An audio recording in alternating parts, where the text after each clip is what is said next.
This is a true story of Michael, a young man who thought he was untouchable until his past came knocking and the price of his sins was paid in blood. Michael was a hot-headed fellow, dubious and reckless, a ticking time bomb waiting to explode. While we were yet growing, Michael quickly found new acquaintances and soon left us behind, like a ship sailing away from its anchor, leaving us in the dust.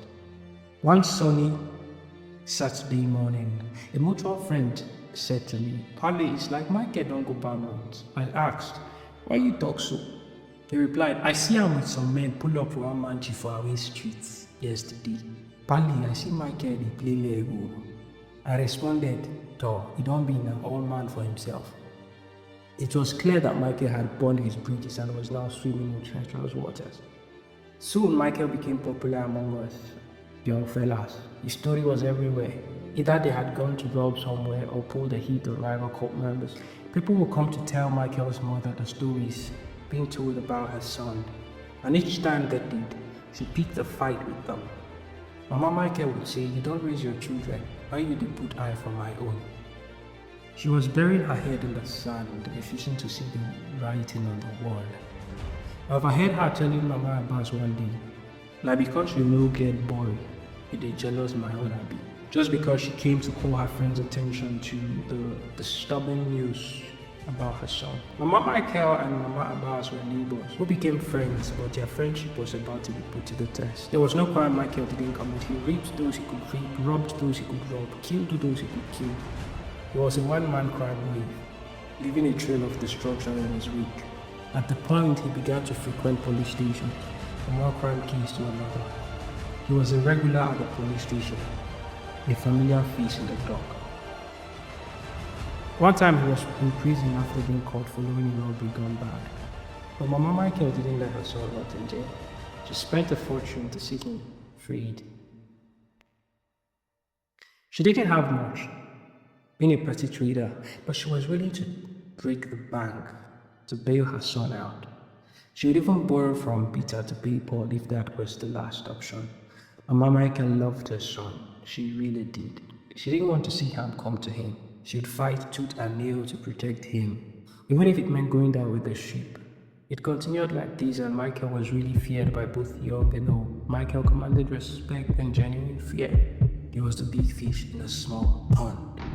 One day, Michael and his gang members pulled a hit and killed the popular and dreaded rival cult member Bazooka. Bazooka was murdered in broad daylight in front of his sister at Makati Stadium by the time. The hit sent shockwaves through the community. People were running for cover, scared stiff. Some persons temporarily relocated from the area.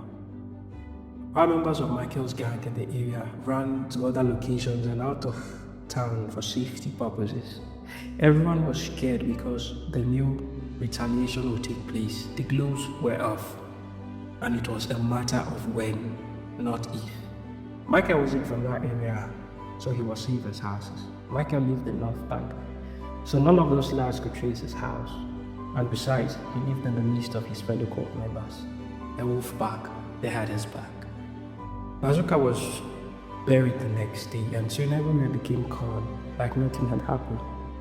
Everyone went about their normal business, sweeping the incident under the rug. 4 days later, men rose to avenge the death of their beloved Bazooka. The two bosses all filled to the brim and set out for revenge, hell-bent on making Michael pay.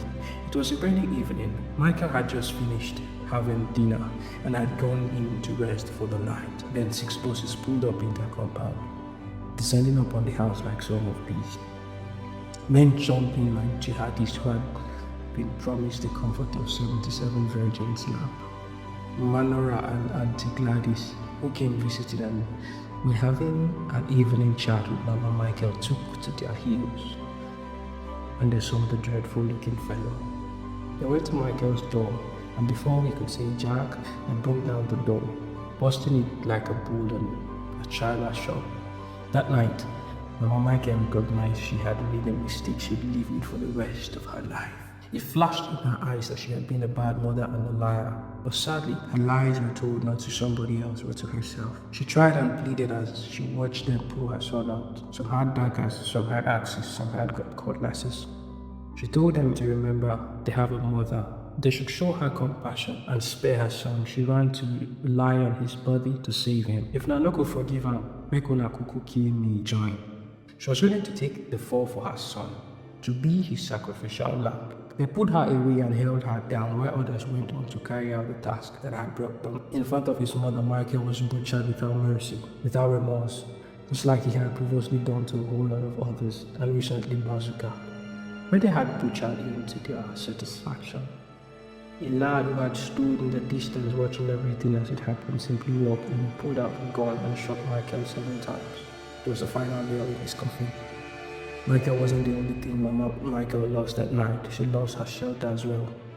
As their house was burned to the ground, they lit the fires, watched the house burn beyond redemption before entering their bosses to leave. It was a scorched earth policy, leaving nothing but ashes and destruction in their wake. That night, 7 others apart from Michael were gruesomely killed. It was a bloodbath, a night of unspeakable horror. Michael's story is a lesson, one that many fail to learn. The path of crime may seem sweet at first, but in the end, it only leads to one place: destruction.